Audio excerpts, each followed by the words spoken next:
personalidade, por exemplo, muito boa de coração. E tem muita gente que não acredita nisso. Faz todo sentido. A impressão que eu tenho do Borderline, me corrija se eu estiver errado, é uma impressão de que são pessoas que sempre buscam uma intensidade É. muito grande em qualquer área que seja, assim.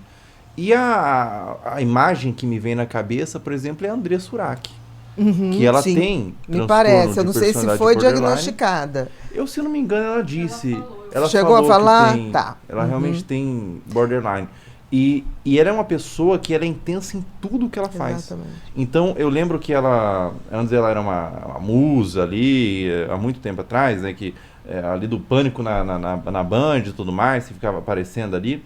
E depois ela entrou. Ela abandonou tudo e entrou pra igreja. Sim, E ela foi com a mesma intensidade que ela isso tinha mesmo. antes, só que Isso mesmo. outra área.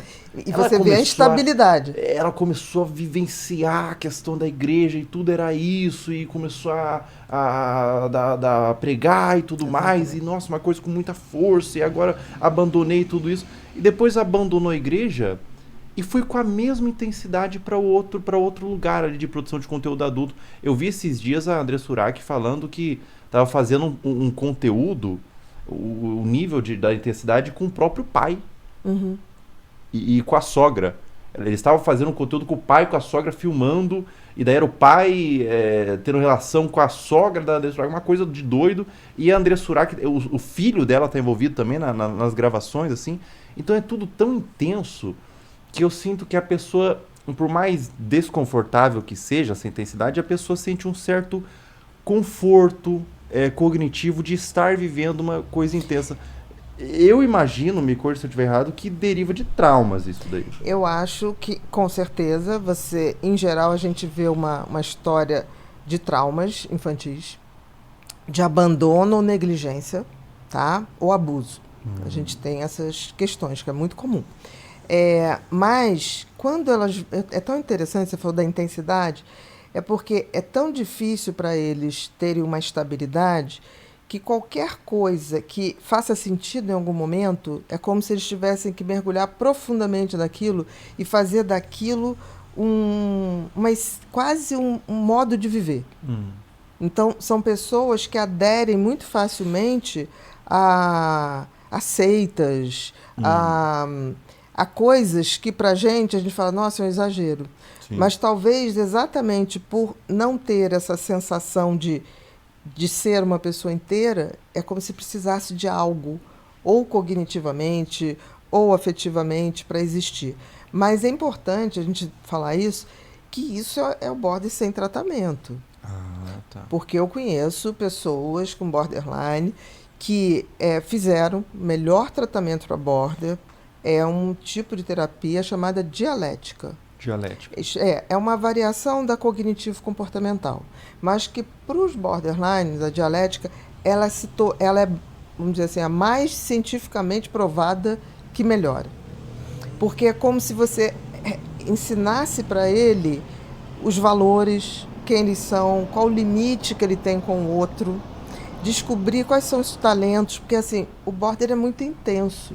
Então, quando ele está sob tratamento e começa a descobrir seus potenciais e suas vulnerabilidades, ele não faz uma coisa pela metade.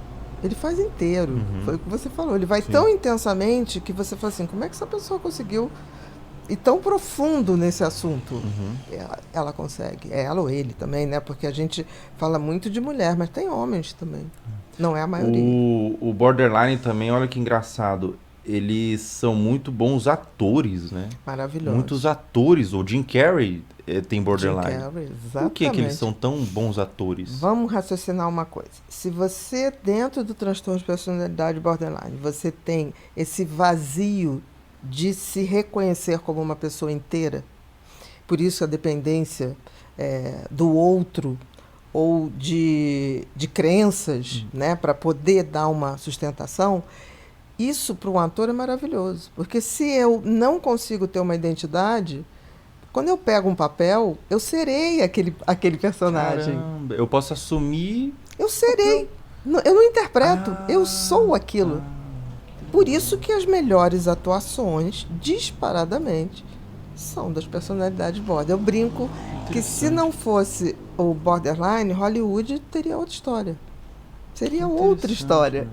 Entendeu? Muito interessante, porque a pessoa, por ela não ter uma personalidade assim bem essa bem estrutura, delimitada, essa coisa de saber quem se é, ao que se destina, é como se existisse um vazio, até por conta desses traumas, sim. né? Desses abusos. É como se fosse um oco.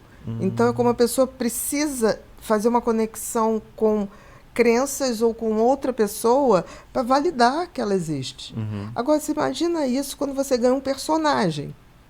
E aí esse personagem chega para você, ele olha aquilo, ele vai ser aquilo. Que interessante, meu. Então Puxa é muito comum o ator ou a atriz borderline fazer tão bem um personagem que quando acaba aquele personagem, ele leva um tempo ainda sendo aquela pessoa. Mergulha completamente. Mergulha completamente. Eu tratei vários atores e atrizes, nunca divulguei nome, não divulgo, que eu acho que isso, quando vazou alguma coisa, porque eles falaram, quiseram falar, mas isso nunca aconteceu. E eu me lembro que os funcionários que trabalhavam, teve algumas que o funcionário ligava assim, doutora, só para dizer que a novela acabou, mas aqui em casa ainda continua. Caramba, meu. O café da manhã... A pessoa não consegue desligar ali, né? O café da manhã ainda é o do personagem. Ainda é o personagem. Caramba, que doideira, hein, meu? Então, assim, o transtorno, você falando assim, não sei se eu posso dizer dessa forma, mas o transtorno, a palavra transtorno é quando está atrapalhando... Exatamente. Exatamente. A sua vida, né? Por exemplo, porque qual é o critério para você dizer que a pessoa tem um transtorno mental? Quando traz transtorno para a vida. Sim. A sua ou das pessoas ao redor. E o critério de tratamento também é isso. Porque tem um outro conceito em transtorno mental, Felca, que é o seguinte, o espectro. Tudo no transtorno mental vai desde um traço, é algo que lembra, mas não chega totalmente a dar um diagnóstico. Tem gente que tem traço border, mas não é border. Porque para ser, eu tenho que ter uma intensidade, eu tenho que ter uma frequência, eu tenho que ter um prejuízo. Tanto na minha vida pessoal, quanto na minha vida profissional, quanto na minha vida social. Sim. Entendeu? Se não tiver prejuízo... Não é um transtorno, né? Não é um transtorno. É uma personalidade, são traços de personalidade. Exatamente. Você falou sobre autismo. Hoje, o homem mais rico do mundo, Elon Musk, ele disse que ele tem Asperger, né? Exatamente. Que nem se usa mais, né? O termo. Até porque Asperger foi um cara muito... que hoje está cancelado no sentido... Não foi um cara bacana. O Asperger. Então não se usa, mas foi a pessoa que descobriu isso. Hoje a gente falaria de nível 1 do espectro autista. Nível 1. Por quê? Porque são pessoas que têm dificuldade de socialização, mas não tem nenhuma limitação intelectual, por exemplo. Então, e muitos, não é a maioria, podem até ao contrário. Como eles têm... É tão interessante que o cérebro, no autismo, o cérebro, quando vai se formando, ele vai... Com 5 meses, o cérebro está todo formado. Depois ocorre uma coisa chamada lapidação, como uma obra.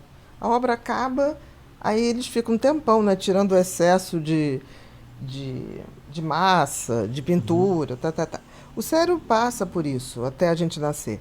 Nesse processo de poda, digamos assim, várias coisinhas que eram para ser podadas continuam ali. Então, esse excesso de material acaba criando uma dificuldade de coordenação das informações. Então, por exemplo, existe uma coisa, para a gente socializar, a gente tem que fazer a leitura do outro. Por exemplo, estou aqui conversando com você. Eu leio a sua face, eu tenho uma noção se você está entendendo o que eu estou falando ou não, Sim. se está enfadonho, se eu estou muito rápida. Isso é uma coisa que o cérebro faz automático. O que acontece no autista é que ele leva mais tempo para fazer essa leitura. Essas microexpressões que a gente faz. Não é que ele não faça, ele faz. Mas num tempo que prejudica a interação social dele. É um pouco mais processado ali. Exatamente. A informação. Por isso que a gente vê, muitas vezes, alguém que está dentro do espectro falar uma mesma coisa e você fala assim, nossa, mas já falou. Aí ele repete aquilo, e a pessoa fala, não, essa pessoa está fazendo isso para me provocar, mas não é. É uma necessidade.